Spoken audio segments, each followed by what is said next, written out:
Tips and tricks for the perfect popovers that won't collapse, I promise. Hello, my name is Jersey. Grab a few ingredients and we will mix up some popovers. Let's get started. Make sure your oven is preheated to 425 degrees. Have all your ingredients at room temperature. And the milk should be as warm as if it was for a baby. And I always crack my eggs in a separate bowl to ensure they are fresh. You don't have to do it.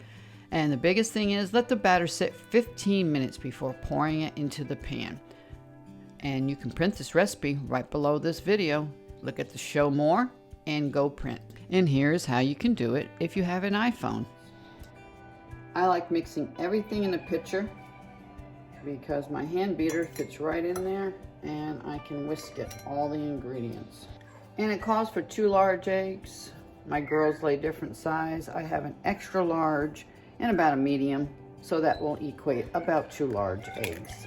And if I only have real small ones, I'll use 3 small ones. It really doesn't matter with popovers. Save the eggshells, look up there. I have a whole blog and video on what to do with eggshells. And since I like using powdered milk, hot water, and 4 ounces of regular milk, you can substitute this and this, but make this 8 ounces.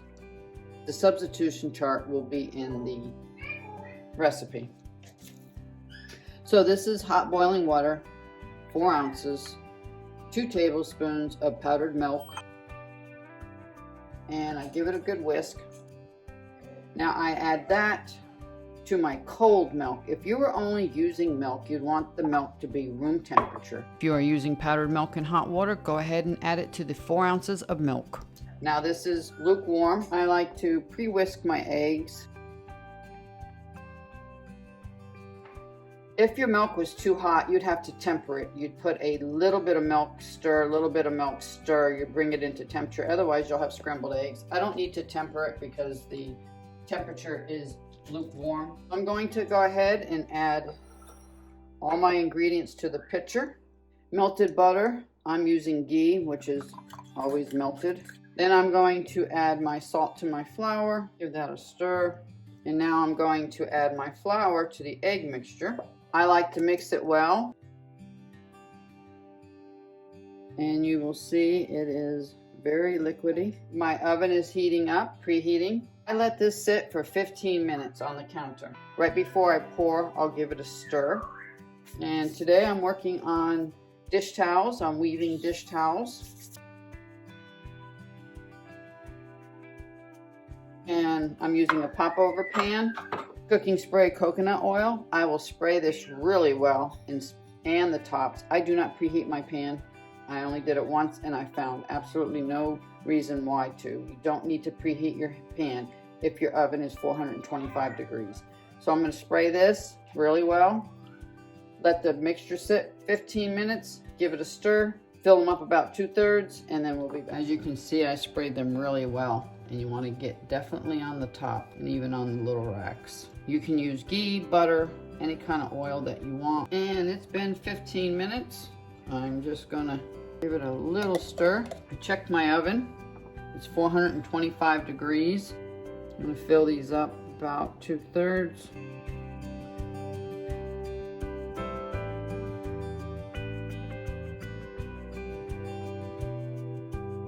425 degree oven, 30 minutes.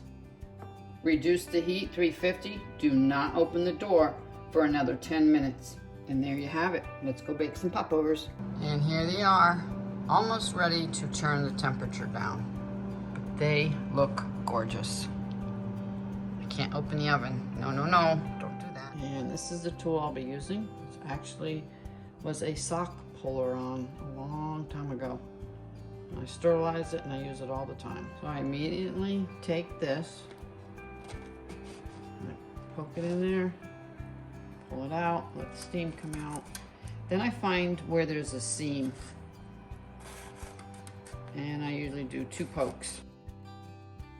So let that steam out. I mean, it already has a seam, so why start a new one?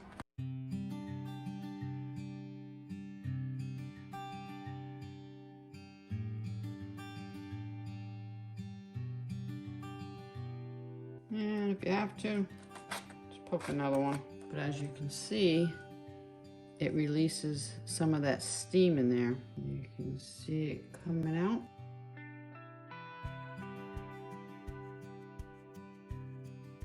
I'm gonna let these cool 5 minutes, and then I'll come back and cut one open. It's been about 7 minutes. As you can see, none of them have deflated.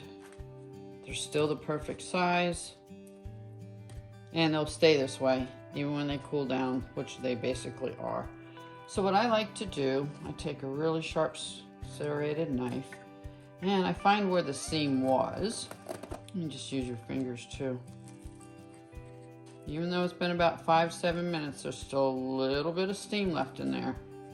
But look how perfect they are every single time. But this is perfect. What I like to do, I usually make them in the morning and then we'll have them at night or the next day for breakfast.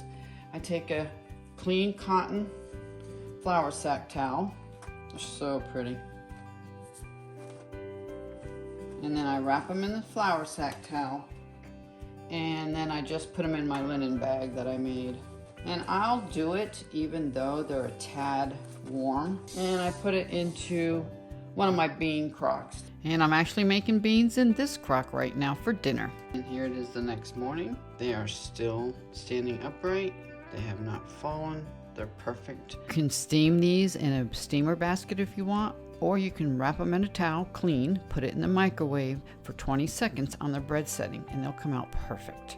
And I made some egg whites, feta cheese in my Japanese pan, put them in each end and eat them separately, and you can fill these with anything that you can think of. Look up there. Please visit the Food from Scratch playlist on great additives that you can make and add yourself to popovers. Let me know in the comments below if you made these and if you had any problems and how great they turned out. Well, thank you for stopping by. My name is Jersey, and see you on the next video.